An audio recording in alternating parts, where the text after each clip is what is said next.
What's up? What's happening? Welcome here to Lacrosse Now. That is Tom Eschen. I'm Travis Eldridge. This is Tom's final Lacrosse Now. He's off to bigger and better. So, Tom, one more to put in the books here. One more, and I'm excited to get going here. Well, I'll say goodbye at the end. Yeah. We'll save that for later. We got to get to brass tacks here, and that's lacrosse. We got to recap the U21 Men's World Championships in Ireland today. We talked with a whole bunch of people from that. Michael Kennedy from Ireland Lacrosse, Liam Entenmann, Team USA goalie, just won the gold medal as well, and Shawn Mowry, who was the coach of that Puerto Rican team, the U21 Puerto Rico, who were so fun to watch for the tournament. First tournament for them, they finished in 8th. Yeah, we're going to talk all about just some of the great moments of this World Championship event, because it was so much more than the results on the field, with Team USA beating Canada in the gold medal game, which was important. So we're going to get to all that.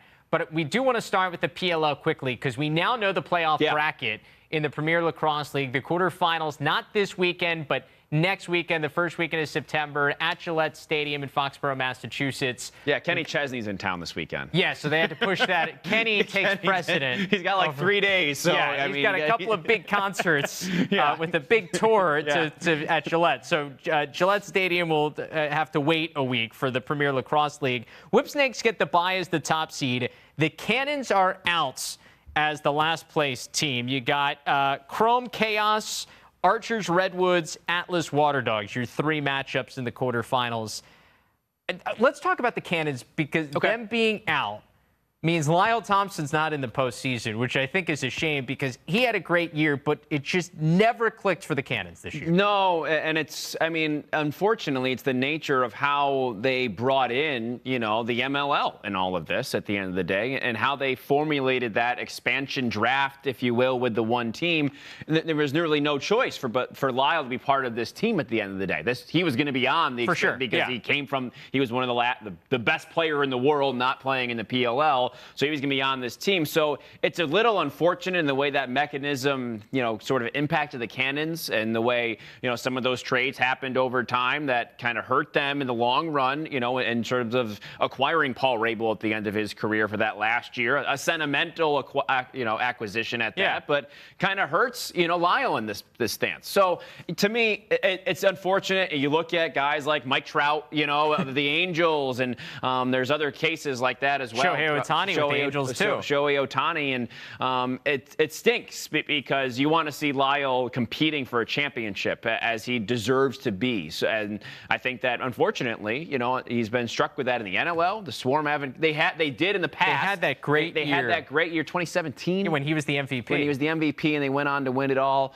But it's been a while for Lyle, and I don't think he has tailed off at all. That's the thing about this. I don't think Lyle's gotten worse. I think he's simply sustained how great he is. It's just unfortunate that the pieces around him have not been able to be as talented, to live up to his amazing play. So I think it stinks that we don't get to see him. Yeah, because with Lyle, you've got to, that Lyle's your piece, and then you got to build around Lyle being your piece, and the Cannons haven't been able to do that yet. And it's like I said, it's been hard. They haven't had the time. Right. Yeah, as a team. It's got to be quick. But you got to make, because who knows how much longer you're going to have Lyle at peak Lyle. You got to make these moves fast. When you look at the Chrome, they're a 2 seed. It took them 2 years to figure it out, I guess, in one way, shape, or form. So the Cannons, unfortunately, did not draft as well as the Chrome had the last couple of seasons, and that has hurt them. And, you wonder, should all 8 teams just make the playoffs at this point? Is one team being out really impacting everything moving forward? I don't know if it's the playoffs, or if it's just the fact that, maybe it's time for them to trade Lyle, or would just rebuild. I do like the playoff structure this way, because because otherwise, if everybody makes the playoffs, then the regular season actually barely means anything. Yeah, as we saw the chaos. Yeah. So at least there's incentive to finish as the top team in the league, and there's incentive not to finish as the last place team. So at least it builds a little bit of something. I will say, this past week out in the Tacoma Dome in Washington, Whipsnakes Cannons, the game went exactly how both teams' seasons have gone this year. The Cannons jump out, everyone's going, is this it? The Cannons are going to make things interesting. All of a sudden, all the pressure is going to be put on the Chaos, because they were that final game here this weekend. And if the Cannons would have won, it would have put all the pressure on the Chaos to win. And then the Whipsnakes did what they've done all year. they figured out a way. Yeah. Second half, they figured out a way. Iteration yeah, who they just are. find a way to win, and all of a sudden, it goes exactly the way everybody thought it was going to go. And it just summed up both teams' seasons so perfectly, because the Cannons have been in positions to win games. They've had some ugly losses too, but they've been in positions to win some games, and they have not because of Lyle. Right, because of Lyle. Because they've got a great player, transcendent type talent, but they have not been able to win those games. And the Whip Snakes have been in positions to lose some of these games, and they find ways to win. Yeah, I think you're right. And Bailey Kennedy in my ear, one of our guys on the graphics guy today, he just reminded me, Cannons don't have a first-round pick next year. So is that in the Paul Rabel? It's tough to build around that. I believe so. Yeah, I think it was. So the Bubba Fairman trade, he says. Fairman trade. Okay, I know there was a couple they made, which is very complicated. Yeah, you're right. The Bubba Fairman trade. Well, so anyway, it doesn't even pay off being the last place team. It does not. The other thing that stuck out to me, Atlas as the 4 seed. Archers get in with one of their best performances of the year. I mean, is it time to hop back on that bandwagon? They scored 16 goals. I'm still on the Archers bandwagon, never got guys. Off, really? I've had my doubts. So I've had my doubts, but I'm still in until they 1 foot off until they break my heart in playoffs. They've I'm done that still a few times. I mean, the Redwoods to me have a perfect formula for being able to stop them. Just the way they have come. Redwoods have played much better second half of the season compared to the first half. I do want to talk about the Atlas here, because Atlas get that 4 seed, and to me, they peaked probably too early, right? Certainly, they start the season, I have it down here, they won 4 of their first 5. They've lost 2 of their last 3 to finish.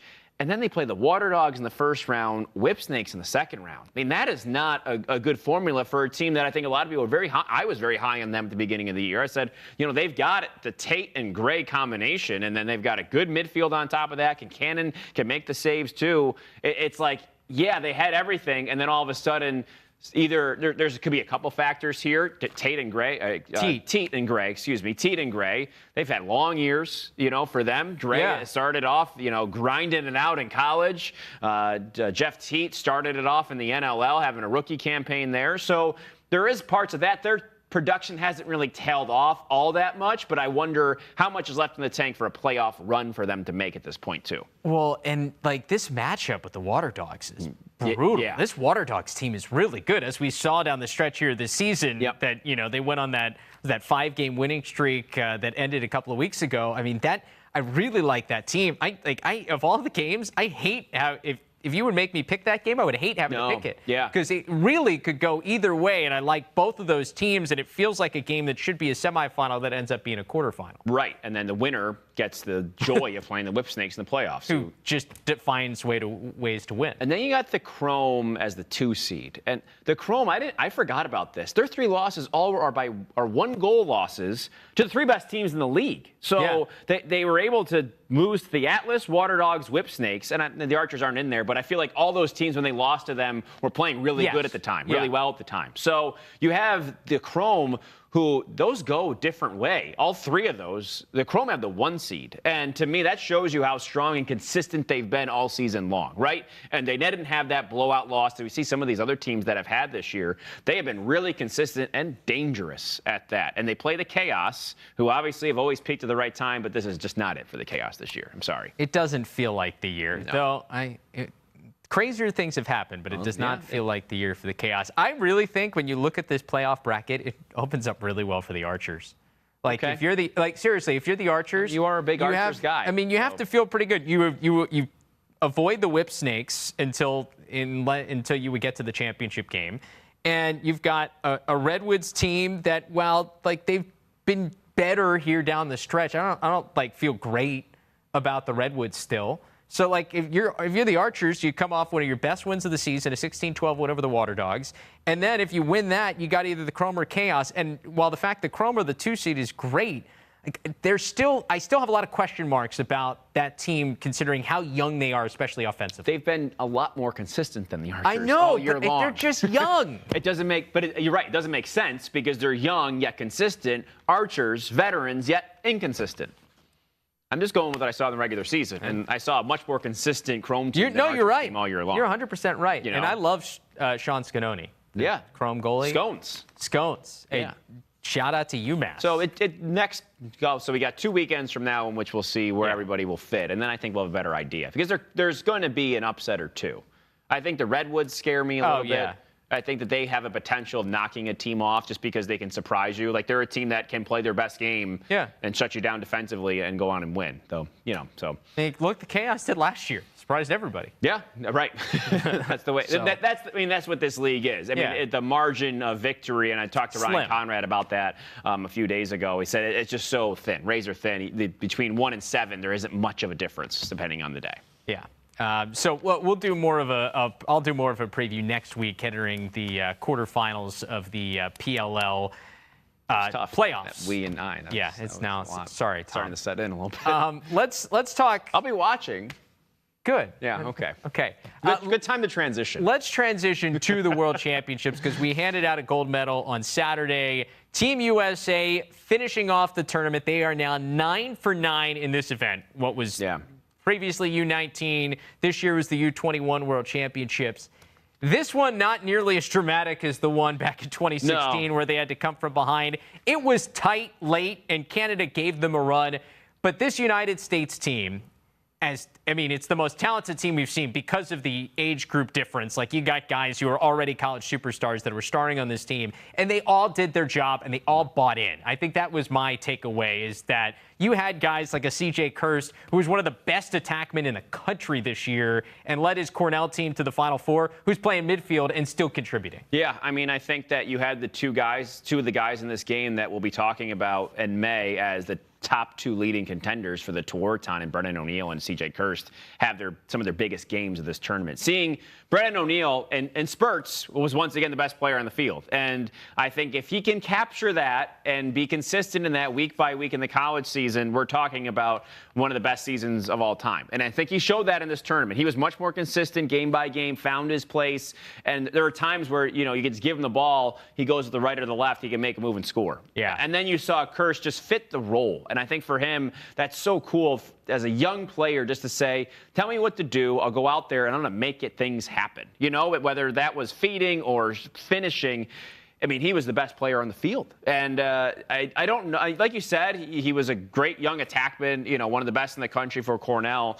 And I don't know if everyone really realized that until, to me, this was more of a breakout than maybe his college. His college season was awesome, but he's got his brothers, there's Kirst, and there's the family aspect of that kind of takes over the story. Then you look at CJ Kirst on his own. This is a stud. This is one of the best players in the country, regardless of his brothers, right? This almost felt like what this tournament was like before, whereas it was basically like coming out parties for guys who you knew were then going to turn into college stars. Yep. I think we knew who CJ Kirst was because Cornell made the Final Four. If Cornell doesn't make the Final Four, I think this is a complete surprise. But he makes the Final Four, and so that was, we're going to have to watch this kid for years to come. Yeah. And then this happens, and you go, not only we have to watch this kid for years to come, this kid this year is going to be one of the guys that we're going to be talking about from the very beginning. Right. I think you're right. Yeah. It was very much I don't know if it was exactly the coming out party because I felt like that was the Final Four, but it was like the stamp of approval of, oh, hey, I'm here. I'm not going anywhere. Yeah, and I think that this was some dominance by Team USA. I do think that game, as close as the score was, I didn't doubt USA was going to win. I didn't either. Right? You're right. From watching from minute 1 to minute 60, it was like, Canada will score a couple in a row, and maybe they'll get some momentum. But I just felt like the way those games went, over the course of the week, U.S. had control and knew exactly what they were doing, over the course of that entire 60 minutes, in the gold medal game especially. Yeah. There wasn't the second game that Canada figured them out and got that early lead. U.S. never let that be a question. No. Because the first game was tight early. Canada had its chances there. They just couldn't figure out the face-off X. They then figure out the face-off X. Bo Columbus, I think he was more than 50% against Naso and Static. Figured it out, and it didn't matter. Yeah. Because I want to say the defense was not nearly. Liam Entenmann in goal wasn't nearly as good as he was in other games in this tournament. Holding the Haudenosaunee to a couple of goals in the semifinal, really impressive. But the defense as a whole, guys like the Kenny Browers, the Michael Alexander, I think that's where, to me, having guys with collegiate experience playing at places like Duke and Yale helped make this group stand out. Like, it just felt like they were just locked in. Yeah, and Canada, of course, you saw guys like Owen Hiltz have some nice flashes over the course. Ross Scott as well had a really good tournament. He was shut down a bit in that final game. So, I mean, Canada had their moments, but it just felt like top to bottom, Team USA once again had the most depth. And in this instance, in the field game, because, of course, we saw what happened in sixes with a pretty young Team USA roster there, too, where Canada had the upper hand there just playing that style. But when it comes to this style, it felt like Team USA had every answer that was possibly required for Canada. They had two great face-off guys. Entenmann, he was needed to make saves, he would have done that. It's what he displayed all tournament long. So, I mean, it's a dominant performance. I don't know what else you can say about Team USA. Dominant. You know, at this point, this is kind of, and it's interesting what will happen now in 4 years as it goes to U20, how that'll impact things, and how many years these guys will have an experience at that point, too. What do you think the biggest difference is? And I'll follow up this question with my answer. What do you think the biggest difference is between like what we're seeing here at this level, whether it's U19, U20, U21, between Canada and the United States, and what we're seeing at the senior level? Because it's pretty clear at the senior level that it's like the flip of a coin between the Team USA and Canada, because we've seen it now over a handful of World Championship events at that level. But at the junior level, it hasn't seemed to be nearly as close. I think especially not this time. It's got to be, I'd imagine, field experience, right? In terms of the Canadian players getting that, because you see that. I mean, they have the experience in box. They start young in box. You got the junior A, junior B, C, whatever it's going to have, and the kids are going up playing box. And then once they get to college, then you start to see, remember Ty Kurtz for Hofstra, right? Or Delaware. Sorry, for Delaware. It was the first time he played field, as a full season his freshman year, and he was outstanding. So for him to finally break into the field game and be that good, you wonder, do those years of experience add up for the senior teams at the end of the day? You know what I mean? And then you get that experience, and they're better in that senior aspect because of that. Whereas the junior levels, they might have a couple years of field experience, but they don't have as much to be able to develop. And they can develop very quickly because they have all the fundamentals from the box game on the senior level too. You hit the nail on the head, and I think a lot of it has to do with the defensive end. Because we see great offensive players from Canada in the college game. You see less guys who are defensive players who are great with poles. Because being a short stick D-midi, it translates from the box game. But playing pole is a different thing altogether, and that's where I feel like that gap continues. They figured it out at the senior level because you're right. You've got more guys who have more experience playing with the pole further on, but they haven't figured it out yet. That and the face-off effect, because the face-off is just less important box. True. Yeah, I mean, so I think Bo Columbus had a really good tournament. He figured it out. I mean, give him a lot of credit. I mean, I think that first game, you're adjusting to international rules, right? And different. And then he goes perfect against Ireland. I mean, I don't care who was on the other end. You go perfect. I'm sorry, you are doing something right. And then he wins 15 to 28. Is that what we said? 15 to 28, something like that, against Team USA, and two face-off guys that play collegiately and have for a few years now. So I think he had to figure out the rules first. And then it did click for him pretty quickly. Yeah. So they're not as far behind there as you think. No. Even though Bo Columbus is back up on his college team, which is really amazing in that. We'll keep an eye on it. Yeah, I guess so. He should take some more face-offs this year. For sure. We talked about the pressure going in. I give all the credit in the world to this Team USA team, because having the pressure of never having lost this event, you never want to be the one that loses it. No. You have to wear that throughout the tournament. And these guys, it just never seemed to faze them. They walked in there, they had business to attain to, and they got it done. The standards remain high, and that's for a reason. And we'll see what they do, and hopefully 4 years from now. Hopefully with none of this ever again. Keep that thing going. Yeah, we spoke with the goalie for Team USA earlier today, Liam Entenmann. Here's that interview. So fresh off winning that gold medal with Team USA, we have the goalie of Team USA, Liam Entenmann, joining us now.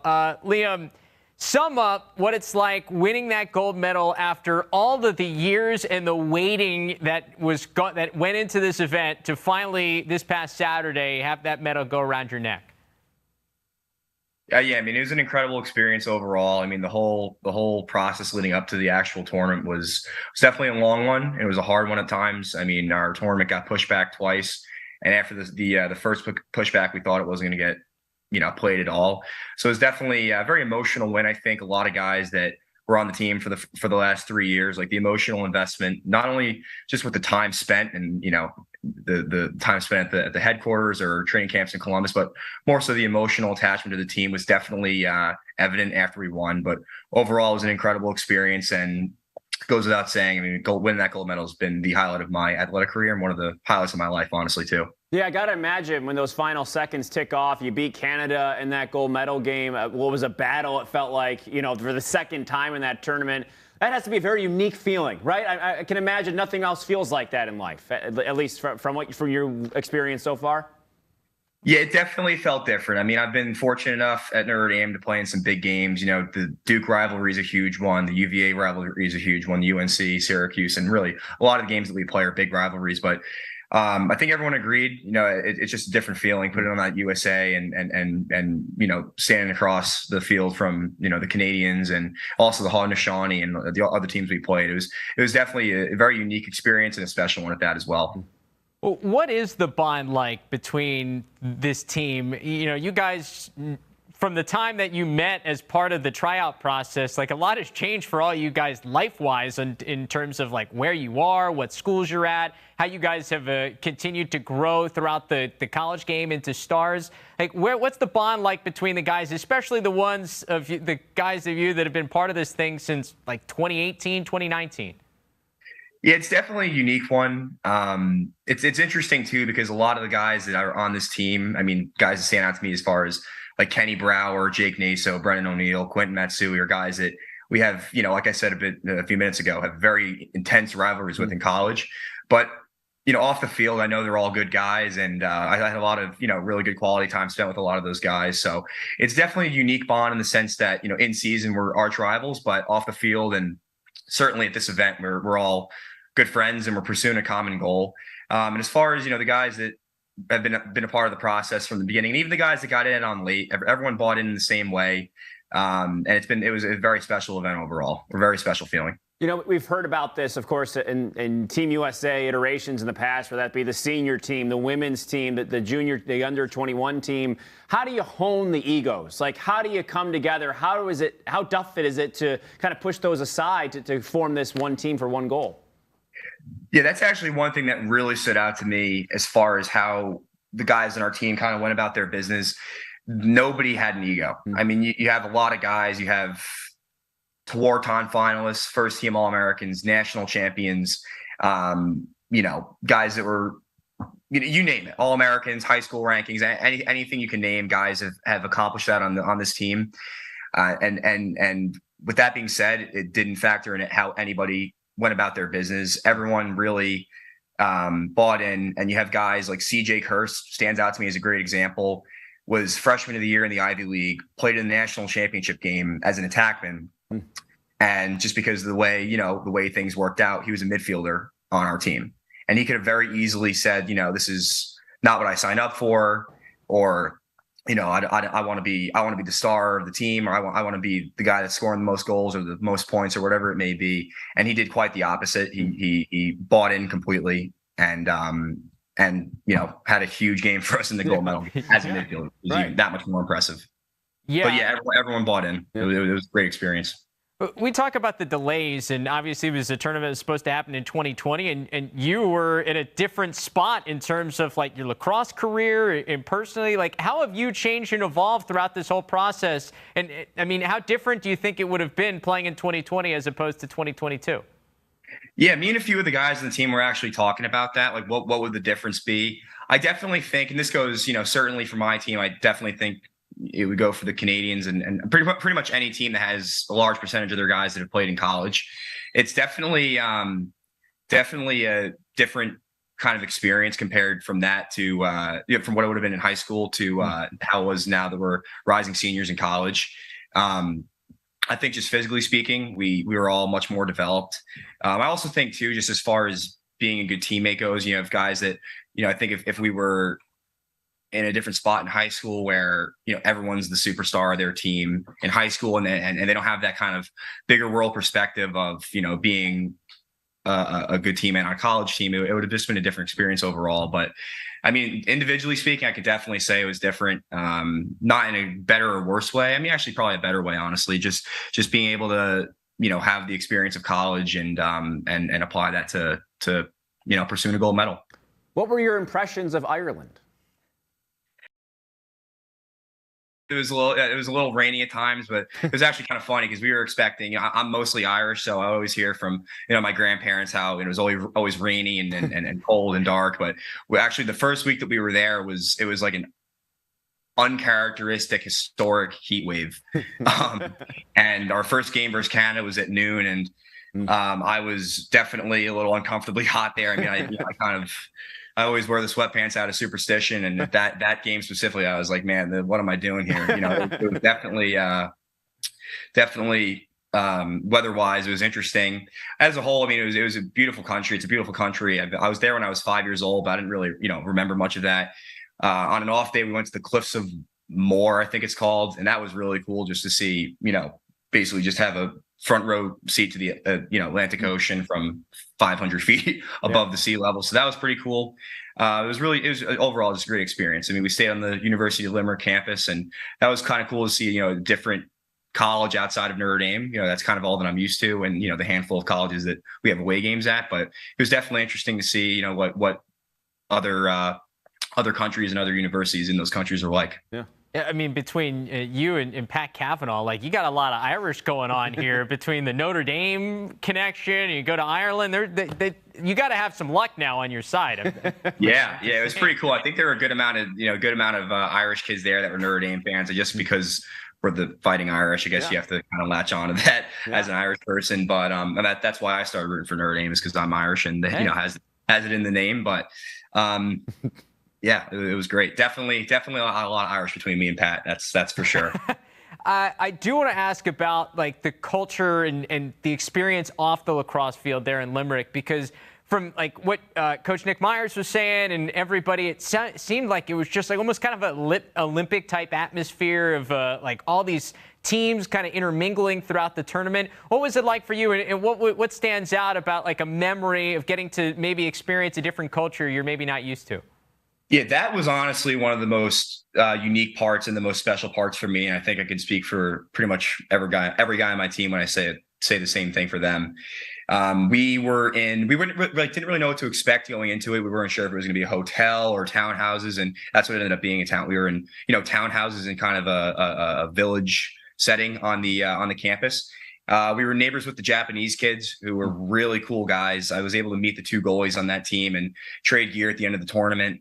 And then at the beginning of the opening ceremony, we had like kind of a bit of a mosh pit with some other mosh pit dance off, if you want to call it that, with some of the other countries. And I think Team Uganda was there, Team Jamaica was there. I want to say Kenya, Latvia, and then towards the end, the Haudenosaunee Nationals walked over and joined us. So that was really cool, very humbling as well, just seeing how far the sport has kind of reached as far as these different countries. I mean, I'll be honest, I didn't really ever think about how wide of a reach the sport has outside of the U.S., Canada, and the Haudenosaunee Nationals. But there was a lot of talent there. It was one of the other cool parts was my team was able to witness the first ever goal that Uganda has ever scored in an organized match, or competitive match, I guess you can say. So that was really cool. We were up there with Team Kenya and celebrated together. So that was, obviously winning a gold medal was the goal, and we did that, and that was, an incredibly special part of that tournament as well. But being able to meet other people and from other countries that I otherwise would have never knew existed was, just as special. Yeah, what was it like to kind of see where different countries are at in terms of their development? You mentioned Japan, who seems like they've picked it up and they have honed things. That they finished in fifth. What a tournament they had. And then Uganda, who you can tell they're still figuring things out, but also, like you said, they're scoring goals. They're competing in tournaments like that. What was it like to see, where different countries are at in terms of their development of lacrosse? Yeah, that was incredible too. I mean, like I said, I kind of, before the tournament, I thought it was kind of just the North American countries were the ones that were the most dominant. But I think for sure that, you look down in the next decade, there's going to be teams like Japan, Israel, Ireland, teams like that that'll really be, becoming better and better. Japan had a great tournament, so we were really happy for them, just being their neighbors in the village. Every time every time they got back, they were really happy, and they congratulated us, and when we won and when they won, we congratulated them. So that was really cool as well. And like you said, Uganda, being able to witness their first goal and seeing what the potential they have is, that was really cool as well. Yeah, overall it was great, but it's definitely growing. That's one thing I can say for sure, is it is growing for sure. I want to move this forward to you getting a chance, getting ready for another season at Notre Dame, because I wonder, especially how disappointing it was for you guys to be left out of the tournament last year. Like, how good did it feel to get back on the field in a competitive, big moment like this at the international stage, considering what you probably felt like kind of got like torn out from you at the end of last year? Yeah, it definitely felt good, honestly. I mean, I'd be lying if I said that I didn't, leave last season with kind of a, bad taste in my mouth as far as how it ended. It was very unfortunate that, we weren't able to compete for, a national championship in the postseason. So being able to win the gold medal, just a few months later, definitely, made it a little better. I don't know. It still stings. I'm not going to lie. That Selection Sunday really still stings, and I think about it every day. But on the same token, experiencing the feeling of winning a gold medal after 3 years of postponement, it's kind of lines up with the opportunity to win a national championship after 3 years of kind of tough endings. Where my freshman year was COVID, shut it down. My sophomore year, with a tough loss to, great team in Maryland who we lost to, but heartbreak end to our season as far as losing an OT. And then junior year, obviously, just talked about that, but being able to, kind of line those two things up and seeing a lot of the similarities makes me, and I'm sure for, Pat as well, that much more hungry to be able to, win a national championship this year. And I feel like, that's obviously the goal. And I'm starts today working towards it. First day back on campus, and it's day one of that mission. Yeah, I'd imagine that bad taste is a lot of fuel for this fall. Like, you don't want to leave a doubt, right? This spring, when it comes to the Selection Sunday, that probably is giving you guys a lot of motivation. It definitely is. Yeah. I mean, it's one of those things where you don't want it, like you just said, you don't want to leave any doubt. You don't want it to be, are we going to play? It's going to be, and that's not a matter of, are we playing? It's going to be, who are we playing? That's the biggest thing. So, just going to, keep plugging along, and I'm very confident in our group. I'm very confident in my senior class. I mean, they've been my best friends now for the last 3 years, and I'm really excited, and I'm sure they are too, to, be able to step up as leaders on this team and, lead Notre Dame back to where we belong. I know you guys have some transfers coming in, and some big name guys in Chris Fake and Brian Tevlin joining you from Yale. And I mean, Fake is a guy that will probably be playing right in front of you. How do you feel about some of the new guys you have kind of getting intermingled? Have you had a chance to talk with them yet? I met a handful of them a few times around campus, and they're great guys. I mean, obviously, we bring in great players, and I think we have 4 guys, from counting them up right, all great additions on the field. But I also think that one thing that we really stress on our team is, or not stress, but emphasize on our team is the character and what they're going to bring. Are they going to be good locker room guys? Because they can be great players, and we did bring in 4 great players, but it's more important that they got to be great people and great teammates, and that's what I found is. We've done a great job of that the last few years. I mean, obviously, with everything with COVID, it's become more common to bringing in transfers. And, I can't think of a guy that I would consider in my, whatever it's been 2 years of fifth-year transfers has been a bad addition. They've all been great guys and great players. So I'm very excited to, develop a relationship with these 4 guys. And, I'm sure they're, excited to, help us out, help us win. Yeah, it kind of felt like, at college sports already had, sort of could be kind of wild, at times with who chooses to go to schools, maybe commitment flips for kids going in. Now that's sort of taken to another degree with some of these transfers. It's got to be very interesting to kind of be and experience that guys coming in your case, but just to see what's going on, right? To see, okay, this guy's going here now. We got to prepare for this team this way. I'm sure that's really interesting for you. Yeah, it definitely is. I mean, it's kind of it's become kind of like a free agency feel at the end of every season. Where are these guys going to be going? And obviously, specifically just because of the logistics of how the Ivy League guys, aren't able to go back to their schools, where are they going to be going? So it definitely becomes interesting. And you're kind of, I find myself more more frequently, checking, where different guys are going more so than I do during the season or, than I did when I was in high school. But at the same time, I mean, once the teams are set, the preparation is the same every week. You just have to prepare the same way. And it's more about just, stopping the team as a whole. And obviously you got to make sure that one guy, whether it be an offensive guy, doesn't get too hot or one defensive guy doesn't, dominate as far as scouting the other teams goes. But it's more about just, it's prepping for the whole team. It's not, it's not just one guy. But yeah, at the same time, it's definitely interesting to see where, everyone moves on the chessboard. Yeah, you spend those summers refreshing Twitter and Instagram a lot, right? yeah, a little bit, admittedly. Yeah, I try to limit the social media, but sometimes, especially when it's that free agency feel, you gotta look at it a bit more. Well, hey, Liam, we appreciate the time. I know you're back there on campus. Classes have started, so hit the books, hit the field. We can't wait to see you guys back in action this spring. And congratulations once again on the gold medal. Well deserved. Thank you so much. I appreciate the time. Have a good one. Thanks, Liam.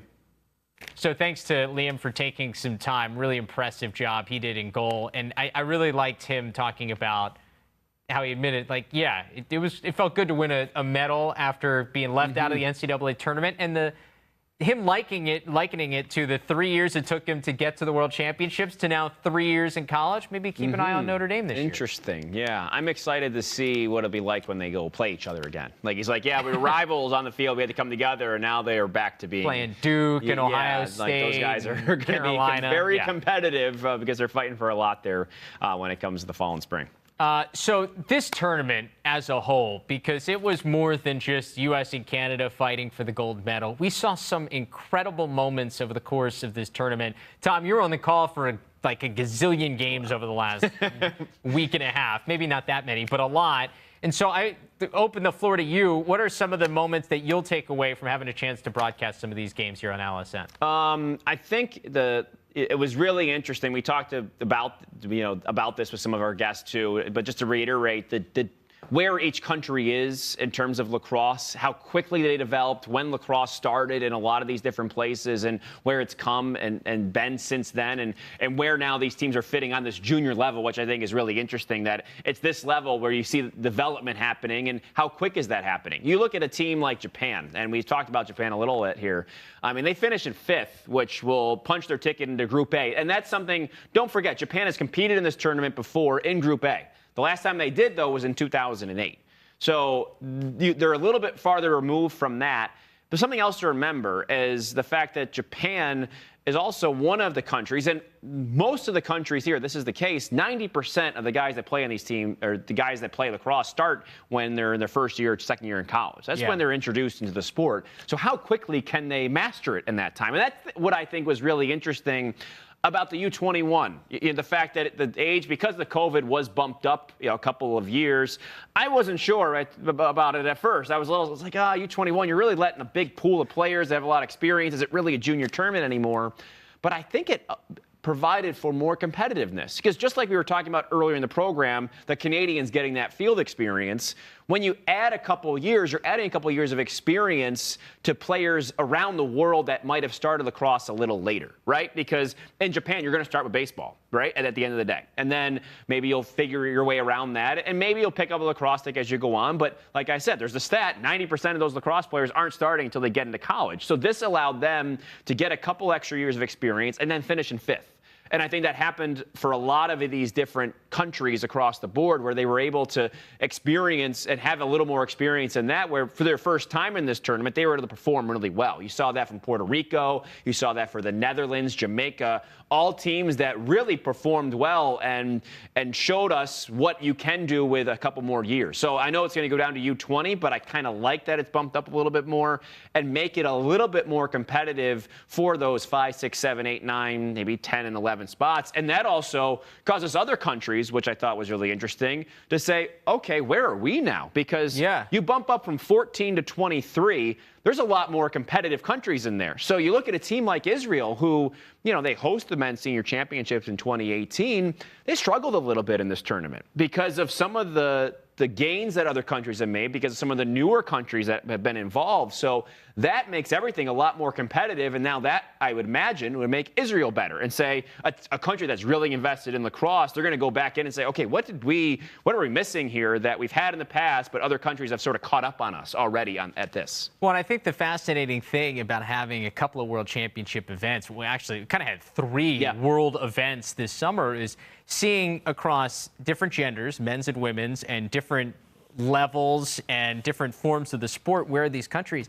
And I think the thing that stands out to me about Japan is it's not just like one team. It wasn't just this U21 men's team that had a great summer. Their women's team did well. Their sixes team did incredibly by finishing the Final Four of the World Games. Yeah. And so you're looking at it not only for some of these countries just in one particular event, you're looking at how the sport has just risen and the level has risen across all ages and all genders and levels. And I think that has been one of the cool things about this summer, is not only seeing where these countries are in specific events, but seeing how it's been broadened throughout the entire program for some of these countries. Yeah, and something to strive for. It was really cool being able to do Japan's games and know that Tomoya Sodayama was their #1 matchup defender. Like, they were able to say they had Sodayama, who's going to go and get the #1 guy in the other team, and he did that all tournament long. Yeah. So to be able to have that asset and be able to be that recognizable in your athleticism and be able to go do that and have that be part of your strategy, I think is a big part of the development, like you said,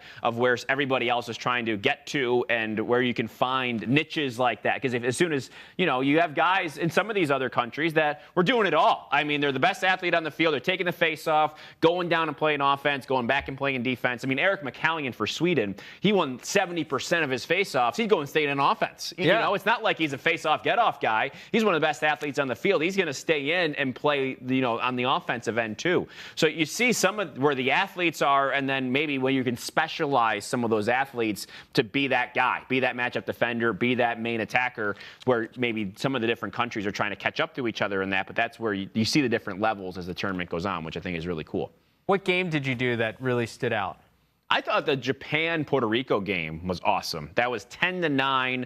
I don't think that one went into overtime, but that was, Group B play was really competitive between Japan. You could see we built up to that. Yeah. Because they had both gone through Czech Republic and Israel, looked pretty good in that. And that was the exclamation point of that group, whereas you could see those two teams on a collision course and it really set up for a great matchup, and it just so happened Japan was the better team that day. Like, they play again, you're not sure what happened. I would love to see a series or see them compete on a different scale. I think those games were fun. And of course, when we had the 5th place bracket on LSN, the 2 semifinals and the final, 2 of the 3 went into overtime, 1 went into double OT. Great games. Like, we had some great matchups, and that's why we talk about how competitive it was in that kind of third tier, you could say, of teams. Because you have the Canada and U.S. up here, you have Australia, Haudenosaunee and Australia, and then between England, Puerto Rico, Japan, Ireland was in the mix there as well, and Jamaica. They're all teams that you could see maybe in the next 4 years find themselves competing for that top group. I mean, you think about it, and we're about to talk to Michael Kennedy from Ireland and Shawn Mowry, the head coach of Puerto Rico,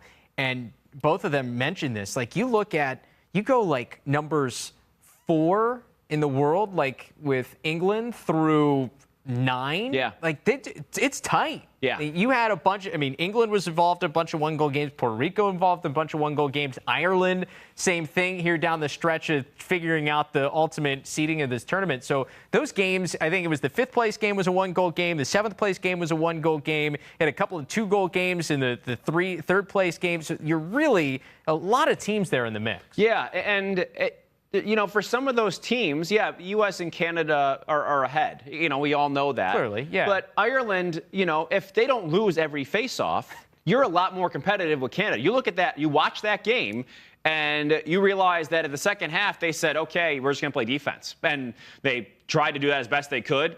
Credit to them for that. That's a much closer game than you think. So there are circumstances and there are ways that you can compete at that level. And the more they're able to do that, the better. I mean, for me personally, I think I like now that U21 level to be able to give these guys some more experience.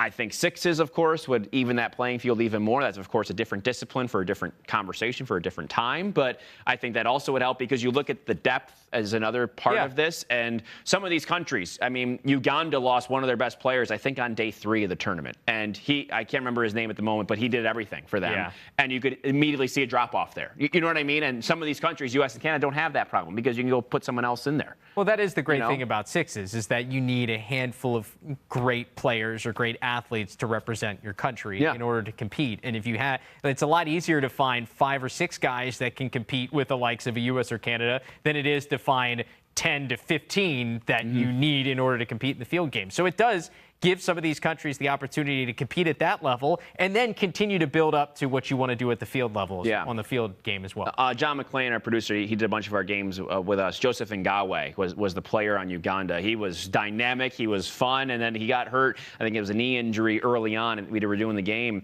And you could see the difference it made. And you're like, you want to say next man up, but that doesn't really exist. You know, you got 20 guys there, and that's it. That's it. I mean, and he is one of the 3 or 4 best athletes on that team where you can't just replace him. So to be able to start leveling that playing field, you got to find ways to grow that depth. And if sixes is an opportunity for a team like Uganda to get involved in that, I would love to see a World Sixes international tournament, right? I mean, right now we have the World Games for that. I think that's kind of what the place for that is. But if you can create that, if you're creating that discipline, I would love to see that on like a world championship type level where you're doing that in lacrosse. You know? I hope that would be one of the next steps in the push to the Olympics because I think I think it was fascinating in the World Games to see how that discipline evolved and how teams adjusted because everybody's playing it for the first time in a competitive, meaningful game. And so I think that hopefully is the next step of World Lacrosse hosting some kind of event like that because I think it's just going to continue to evolve and show us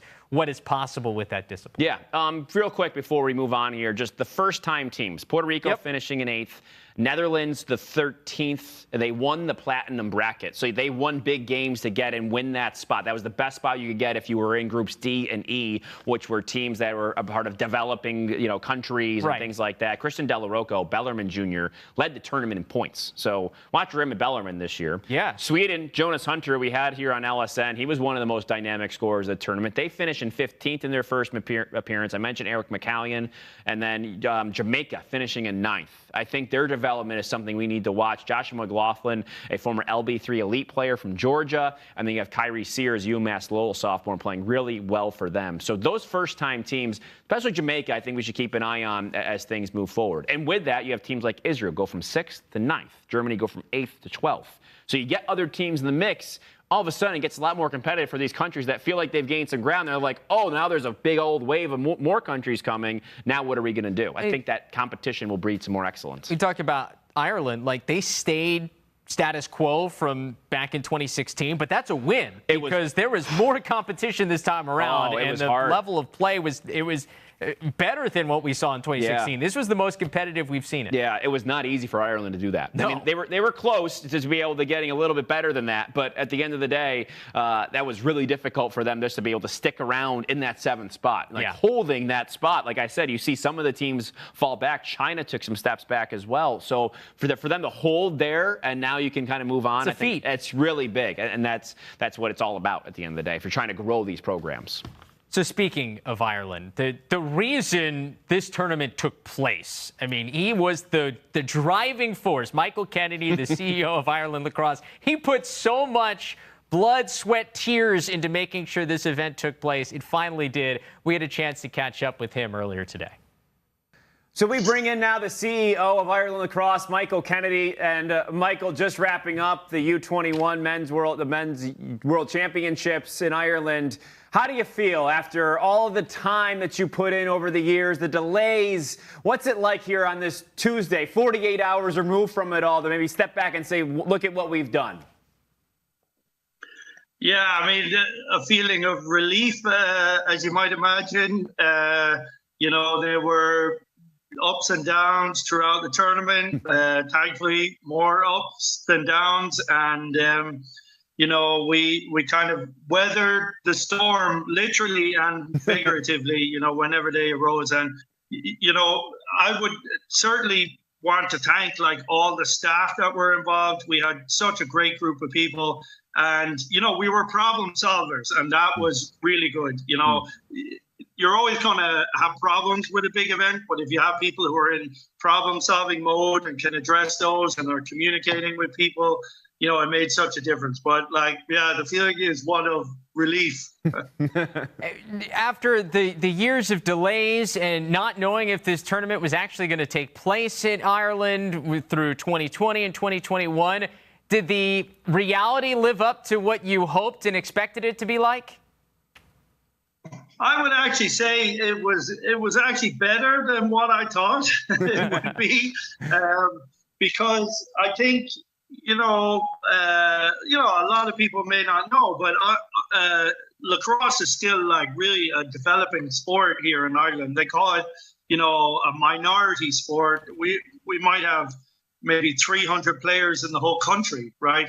So to have this level of an event, on this scale and the level of interest, I mean, the atmosphere at the final was fantastic. Lots of local people coming out to see, people bringing their hurleys, because hurling is a native Irish sport, like a stick and ball, and wanting to meet and show each other. I mean, the atmosphere was just incredible. So I'm very pleased to report that I felt like it was better than what I expected. And of course, the good weather had a lot to do with that too.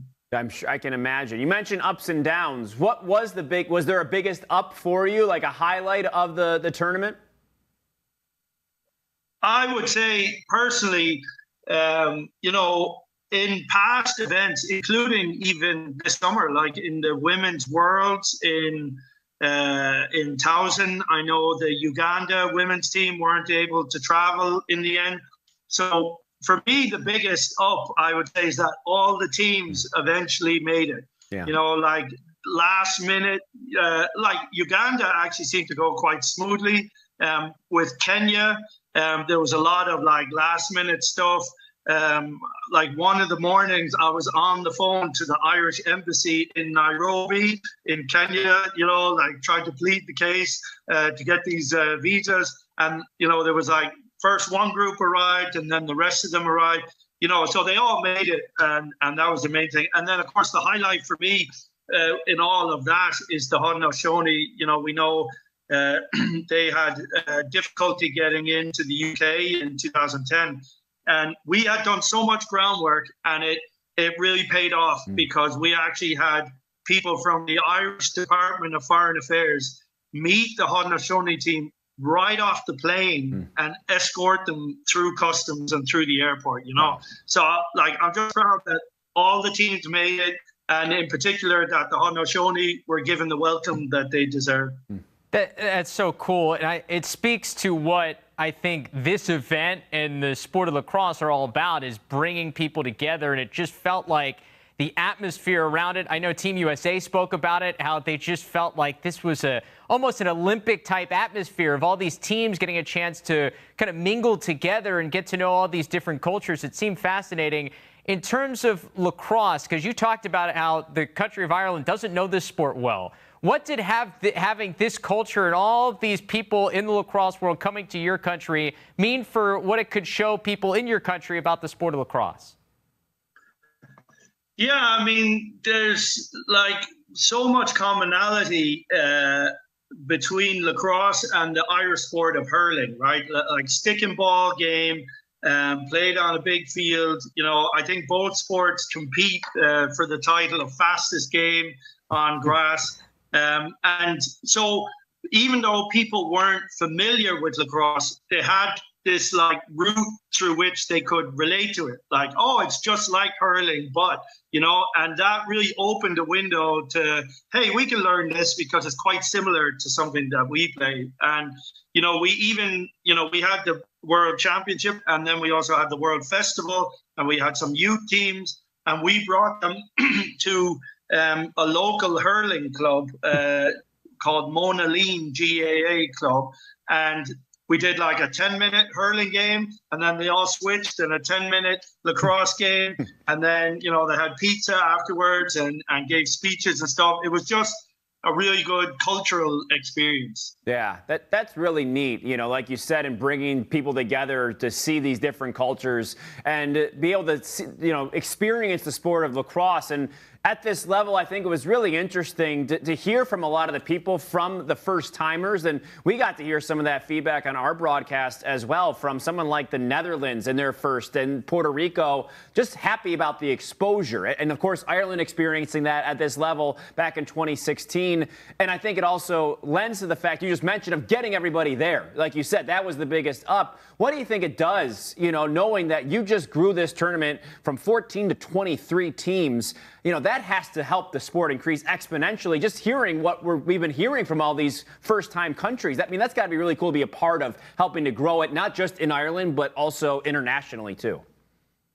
Yeah, I mean, that was one of the key, you know, let's call it a silver lining from the postponement, that there were teams who weren't quite ready to compete, or maybe didn't have players at under 19 level, but you know, given the extra 2 years and the increased age level up to under 21, you know, they thought, oh, we could put a team together for this. So I think like Poland and Sweden, I think were two teams that only joined as a result of the postponement. And, you know, they're the ones, like, if I recall correctly, I think the Women's World U19s in 2019 had 22 teams. So like that, those two teams, for example, are the ones that pushed it over to make it a record number of teams. And I think the other important thing about that, which you've highlighted, is, you know, a small country like Ireland, you know, where the sport isn't huge, can still host a huge event like that. Yeah. And I think that's really important. And, you know, you talked about the venue, and I saw Coach Myers, you know, his comments about the venue, and it was like on the Olympic Village style. Like, you don't need to have a massive stadium. You know, you don't need to have state-of-the-art, you know, really expensive facilities to make for a great event. You can get that greatness through the sense of community, the sense of like intercultural exchange, all those sorts of things. So we were able to offer those elements, and I think I would like to see that it should encourage small countries like Ireland to bid to host these events, that you can have a successful event too. You mentioned the venue. Just to add to that, that grass looked amazing after 11 days. I don't know, from everything that you said, the heat and then rain, lightning, and, you know, game after the grass looked really, really good, Michael. I mean, that venue was also the University of Limerick did a great job in the upkeep of grass fields over the course of a lot of teams, a lot of players, over a lot of days. Yeah. I mean, and the shout out has to go to the guy there, the head groundskeeper named John O'Sullivan. Like, he takes his craft very, very seriously. He tends to that grass, you know, and it's like a carpet. I mean, if it looked, what I was hearing is that it looked good on TV. When you see it in person, it is like a carpet. There isn't a single weed. I don't know how he does it, but, you know, he's very meticulous about it. And even on the first day, you know, we were putting up tents, you know, like for the scorekeeper's table. And he was like, whoa, we can't have those. They're going to kill the grass. You have to keep them open. I mean, he was really like fastidious about how he looked after that grass. And it shows, you know, and we're really pleased that the event got the coverage it did to show off his handiwork. Yeah, hey, John O'Sullivan, he has to be Irish. It's just the name and he tends to the grass. It's perfect. It's a true Irishman, and he did a terrific job with those grounds. Your country, Ireland, you guys finished in seventh, just like you did back in 2016. What's the feel about Ireland's finish in a much bigger field, by the way, this time around, and maybe it's certainly the most competitive I think we've ever seen? Yeah, well, that's the thing. It is, you know, seventh is the same where we finished in 2016. But as you said, you know, a lot more teams this time around. And I think, you know, even though it's still the case that the gap between Canada and the US and the rest was quite high, as it usually is, I think the gap amongst all the rest was much narrower. And I think that is, you know, quite a significant development. in international lacrosse, that teams at that next level are really starting to catch up with one another. And, some of the guys on that Irish team played for the U20 team in the 2019 European U20 Championship, which was in Prague.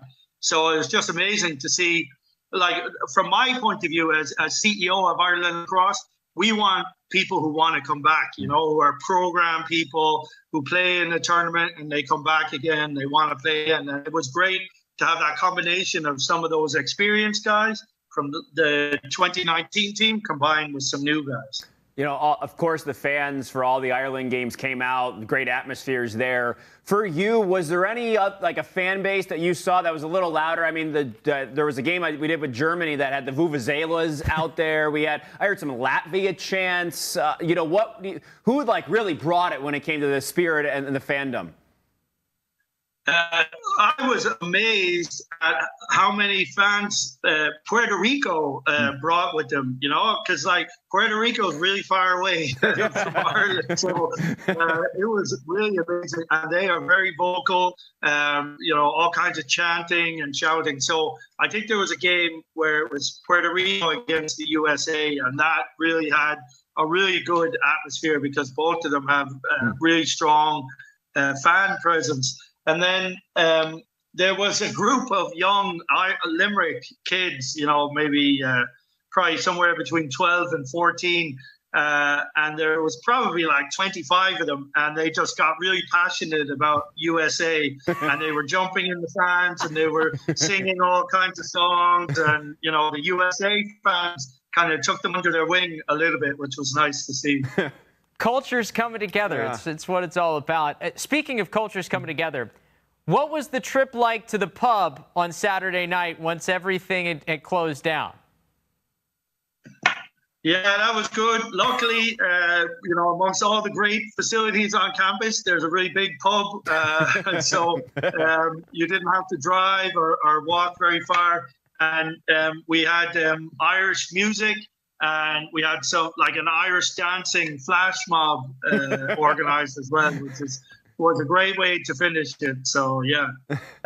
Along those same lines, Mike, we were talking about this, I think, on Saturday or Sunday.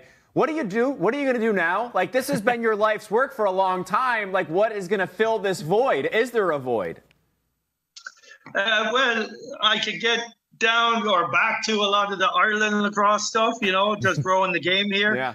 But somebody mentioned all the bid documents for the 2024 Women's European Championship just came out. And they're saying, hey, look, let's bid for that. So the first question I asked was, well, who's going to be the event director?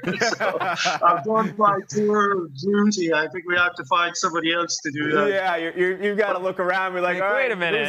Who's it? Whose turn? I'm happy to be a consultant. I could be a consultant, but somebody else has to take on the mantle. Understandable. Yeah. Hey, Michael, I know Tom and I both spoke to you at different times throughout this entire build-up, and I think we were both so happy to see you guys finally get a chance to host this event. You did a tremendous job. Thanks for having us be a part of it, and congratulations on a really, really successful tournament. Thanks, man. Yeah, and look, thanks to you guys. You guys have been with me for the long haul, doing little interviews when we won the bid, probably seen a few gray hairs develop on my head. So I really appreciate all the support you guys have given, basically from day one. So thank you so much to you guys and everybody at LSN. Yeah, absolutely. Thank you guys for helping to grow the sport in a huge way over the last few weeks and years at that. So, Michael, we thank you for your time as well. Now take some time for yourself, okay? Yeah, I'm off to play with my two young boys on the trampoline. So it's a great way to decompress. Absolutely. Thank you so much, Michael Kennedy, the CEO of Ireland Lacrosse, following a successful U21 World Championship. Thanks, Michael. So we now bring in the head coach of the Puerto Rico U21 team that was in Ireland, an 8th place finish at that for Shawn Mowry and his squad. Shawn, first time for this Puerto Rico junior team in this competition. What was the experience like? Yeah, I mean, it was incredible. It was definitely mentally trying for a lot of these guys because, with the whole COVID delay and everything, and at one point it was kind of in jeopardy of even happening. But, at the end of the day, we just went in. We wanted to, just set a foundation for those upcoming Puerto Rico teams competing at this age level. And I think we did a great job in that. And that was really what kept the guys going. The whole tournament was, hey, you're part of something bigger, and you're really setting the foundation for the guys coming up behind you. So it was a great experience. Really no complaints at all. I think Ireland and World Lacrosse did a tremendous job getting this thing to go off. So hats off to them. And our guys, really responded. It was a great experience for everyone. I mean, you guys finished in 8th place, but you look at what could have been. I mean, a couple of 1-goal losses to England and Ireland in the final 2 games. You played Japan tight, who ends up finishing in 5th. On top of having a solid finish, you guys have to feel really good about what the program did and how you guys represented Puerto Rico. Yeah, absolutely. And that was kind of the main theme behind all of this is, you're representing a lot more than just you guys and your family. You're representing 12 million people across the world, with that Puerto Rico background. And we talked about it, 4 of our losses were by 1 goal, you mentioned. And to do that with a roster of 21 guys, 3 guys who have yet to graduate high school, and 5 guys who don't even play lacrosse at the college level, that made big plays for us throughout the tournament. You kind of put things, when you put them under a lens, it's really remarkable, what we did. And it's great. I couldn't have been more happy. And, this is definitely a team that I'll never forget, and a team that I'm truly proud of. So, it really was amazing, the whole experience. What was it like to have that kind of a mix of players from a lot of different levels, regions, places in the United States, Puerto Rico, and beyond? I mean, you had a couple guys, you have Brandon Aviles, who's going to be a senior at Syracuse, and then you got Shawn, who's going to be a senior in high school. What's it like managing all of that? Yeah, and I mean, to even go further than that, you got a Harrison Walpole who's going to be a junior in high school. So, that's right. It's great. This just goes to speak about our team. We really preach the whole family first, mentality. And that's what we did. It didn't matter if we had Brandon out on the field or Harrison or, Jack Zelenak, who has been at Widener for 2 years, but doesn't play on the team there. It really doesn't matter. All these guys just came together, and that's something that as a coaching staff was truly great, right? Like a lot of times you have to worry about how these guys are off the field. They were tremendous.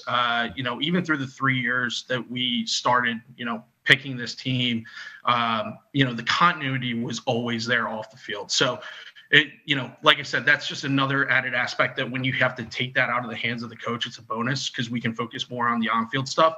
And we couldn't have had a truly better group of guys than what we had, there in Ireland to represent Puerto Rico. I had a chance to catch up with Brandon Aviles and Colin Baez before the tournament, and they had brought up the opportunity that at least a good chunk of the team had to go to Puerto Rico leading up to this tournament and have a chance to experience Puerto Rico and introduce the sport to people there. What was that experience like, and how was that maybe almost just as important as what you guys did on the field in Ireland? Yeah, listen, that's just one of the many aspects that was so important leading up to Ireland. When you look at the experience and the journey that our team went on as a whole, Ireland was obviously a big deal, but you look at things like the clinics that we did in Puerto Rico, those are so, astronomical and so significant to our program, because ultimately the end goal of our organization is to bring lacrosse back to Puerto Rico and make it as big as it is here in the States and in Canada. And, it was huge. When you see little kids literally coming off a baseball field, it's crazy. They still have the dirt on their shoes, but they're coming in and picking up a lacrosse stick and then leaving with that free stick that we were able to provide them and, playing catch with their friends on the way out of the field that we had the clinic at. That's just, it's something that you can't really describe and truly left me speechless. So, to have that impact, on youngsters there, it definitely opened our guys' eyes as well, that this is much bigger than lacrosse. It's much bigger than, the 21 guys and 4 coaches in that room before every game. It was really about more than that. So, again, it's so significant. You can't even describe it. I mean, it seems like those that are involved are very passionate about it. We were talking to Michael Kennedy of Ireland Lacrosse. He goes, the Puerto Rican fan base was incredible. How'd you get so many people there cheering you guys on? Yeah, I mean, it's great. Again, we preach family, but that just goes back. It's a foundation of Puerto Rican culture, right? So, everything is so family based. Really, I can only think of about 2 guys who unfortunately didn't have family members there.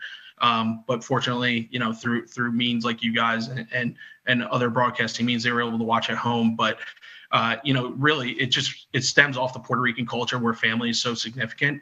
And I mean, listen, that's great too. The one thing I can say about our fans is they were tremendous. And, you go all the way back to opening ceremonies, and it didn't matter if we were marching on the field or if Australia or Uganda was marching on the field, they were cheering for everyone. And again, that was what was so cool about this tournament is, you got people coming from all over the world and bonding through, one unique aspect, which is lacrosse. And, it's truly monumental every year that it takes place. Shawn, as the head coach of this team, what are you most proud of about the performance that you guys had in Ireland? Yeah, I mean, I think that, how we faced adversity. So we talk about it. We had 3 1-goal games. You run into a buzzsaw like Team USA, arguably the best team that they ever had.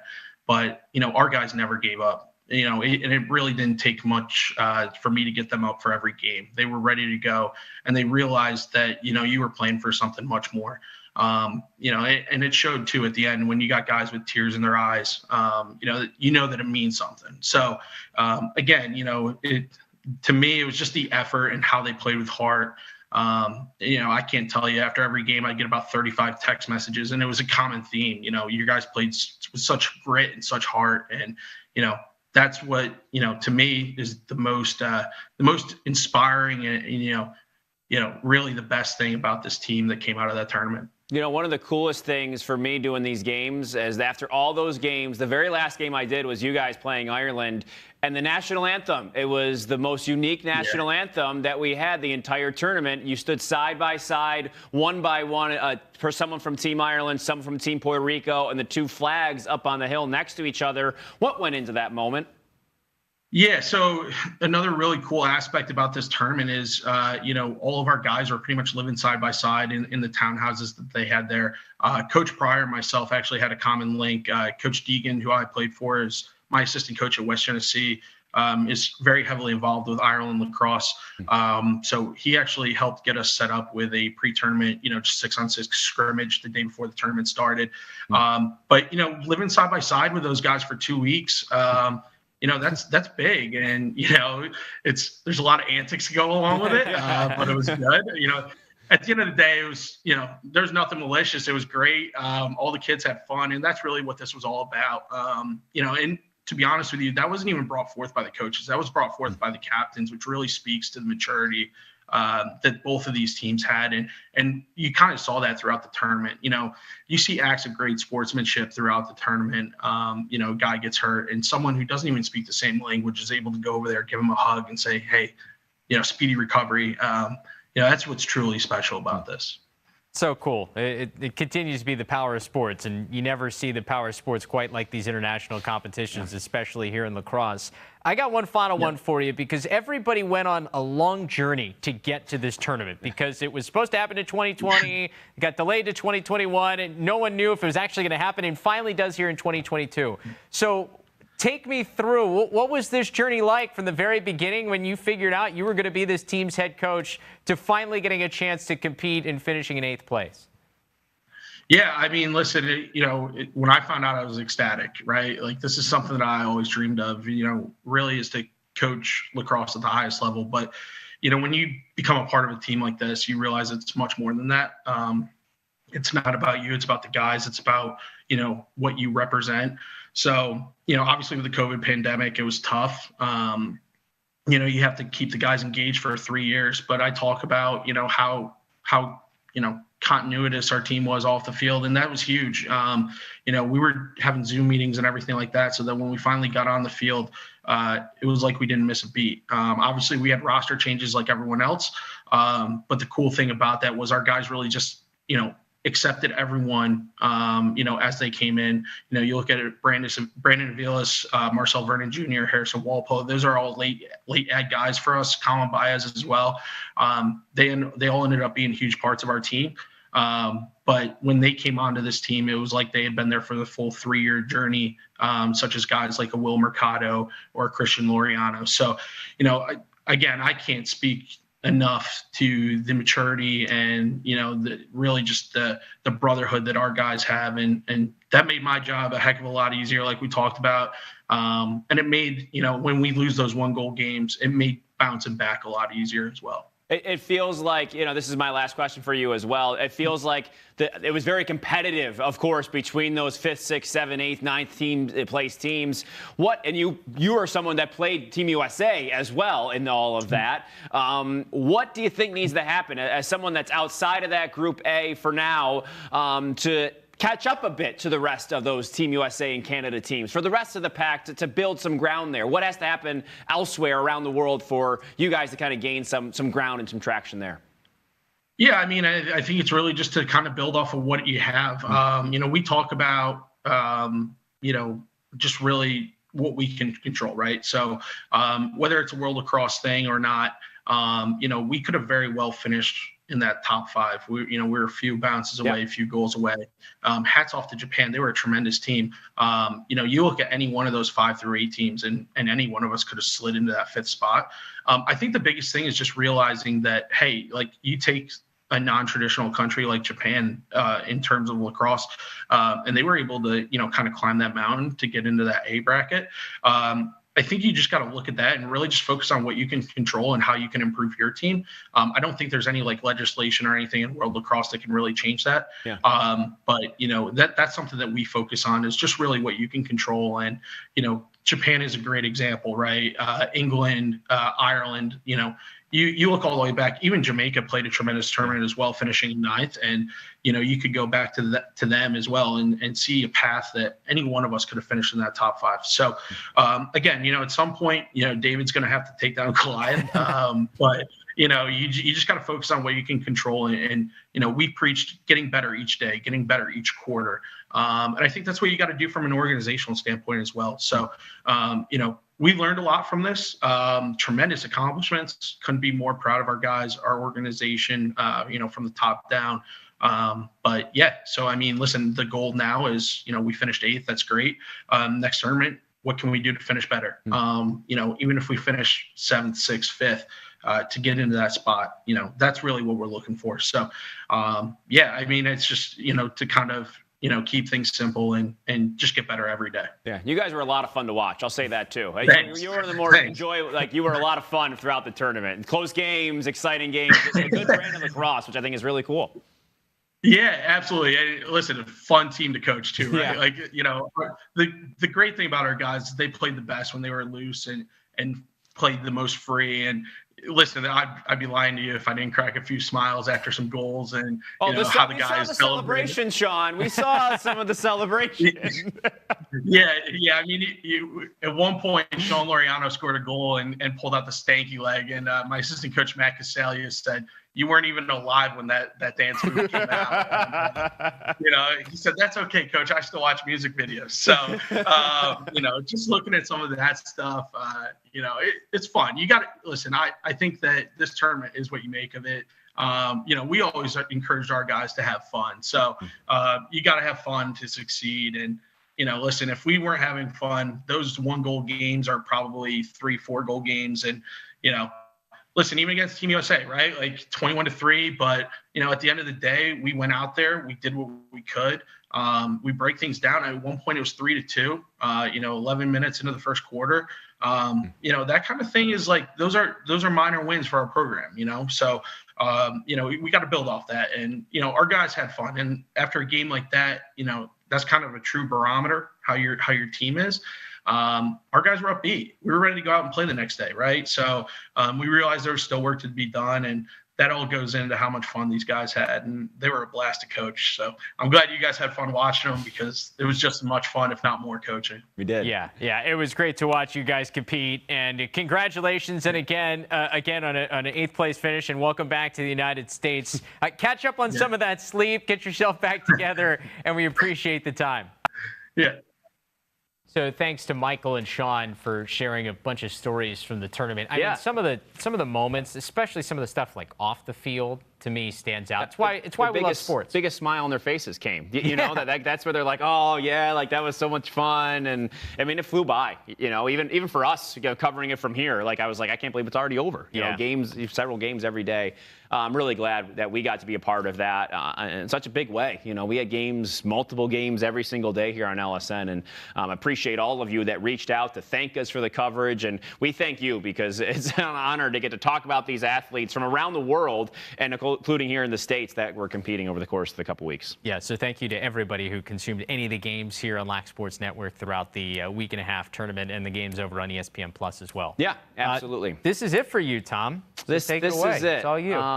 Yeah, I guess this is my last show here at LSN, and it's obviously been a fun 4 years, almost a complete 4 years that I've been here. And first of all, I just want to thank everybody out there, you know, that's been watching over the course of our time here. We've done a lot of different things. I think Travis obviously can agree with that, and he's been here longer than I have, so he knows. And most for the coaches that are so willing and with their time, the athletes always so candid with us at the end of the day, and you know, the people that are all invested in this sport, the analysts that we talk to along the way as well. And then you go back here into this building, and everybody that I've been able to work with, and you know, we're really a team here. And the producers, the editors, you know, people getting the show together, the graphics directors, those that have been in the studio working as a production assistant and working the cameras and the teleprompter. It's changed the people that have come and gone, but I feel very lucky to have learned from them, including, you know, Rob Wallace and Chris Day and Dave Gross all at the helm here. So I feel very lucky that, you know, I got to dip my toe into this world of lacrosse. You know, I feel like 4 years compared to those that invested 40 for me is just a ripple in the impact I made, but the impact made on me by everybody else is really meaningful. So I thank you all for that. And last but not least, if we can get back to the two-shot here, Travis. I want to make sure I thank Travis, because he was a big part of me coming here 4 years ago, and it came at the perfect time in my life. And he is as professional on the screen as he is off. He is as prepared, and he cares about this sport so much. And I think a lot of that rubbed off on me, you know, because for someone who was always a fan of the sport, and just being able to sit next to Travis every day and hear him talk about it and his passion for it, I think is really special. So, Travis, I thank you for that. And he's also just as good of a person, better than that off the camera and all that. I don't have to tell you that. But I also will say that I hope that everybody in the lacrosse world appreciates Travis for his investment, his passion, and his love of this game and everything that he brings, because he cares so much. So I just implore all of you to appreciate Travis for the impact he has made, because it is a big one. And he has been a part of this network since it started, and his investment, I don't think, has changed from the beginning. So I just want everybody out there in the lacrosse world, please appreciate Travis and make sure that he is talked about amongst those that you might say, you know, they do so much for the sport or whatever. Travis is up there with the best of them in doing that. So I just want to make sure that you know just what he means to this. And I can see it from both someone that's been on the outside and now the inside, and will be a little bit more on the outside again. And I'll continue to watch and admire. So, I don't like that. Sometimes gets to me. You know, I get frustrated because I don't think Travis gets enough respect. That's why I wanted to bring this up here. So please do that, and because I know I do, and the rest of you should as well. Thanks, Tom. Man, you've been an unbelievable teammate throughout the time you've been here. And I remember when you reached out about the opportunity we had, and I was like, because we had known each other before, dating back to our local news days, and I thought, oh, yeah, he'd be a great person to work with. But I didn't really know you as well as I know you now. So It's been a pleasure getting to know you even better. I consider you a great friend. Thank you. As well as having been a terrific coworker and a great teammate. So, yeah. Thanks for all these years. I mean, we've gone through the beginning of a new league, a pandemic. It's been a lot. A lot of time on Zoom. And yeah. It's been fascinating to see how the sport has changed, in this time, and how the world has changed around it. And I think you know this, and you're one of the good people, but there's a lot of good people in the sport that want the best for it. Yeah, and I think for sure. And I personally think the thing moving forward is to get everybody moving in that same direction to be able to do so. I think you probably hear that all the time. And I think the future is bright if everybody can get on the same page. And I'm so lucky that that I was able to call these games for Ireland Lacrosse, because it was really a cool way to say, unfortunately, goodbye, because I really got a chance to one more time immerse myself in this and see how special all of you are out there. And kudos to you, everybody who's put so much work in, because it's impressive to watch, and I'm glad I got to be a small part in helping to, amplify that at some time. For sure. You want to take us out? Well, I guess that will do it for this edition of Lacrosse Now. You will see Travis next week, as you always have. Travis will be back. But thank you once again to one and all. And finally, last but not least, thank you to my family for tuning in all the time and supporting me along the way. And thank you to all of you that have watched throughout the years. That'll do it for this edition of Lacrosse Now, and we will see you another time.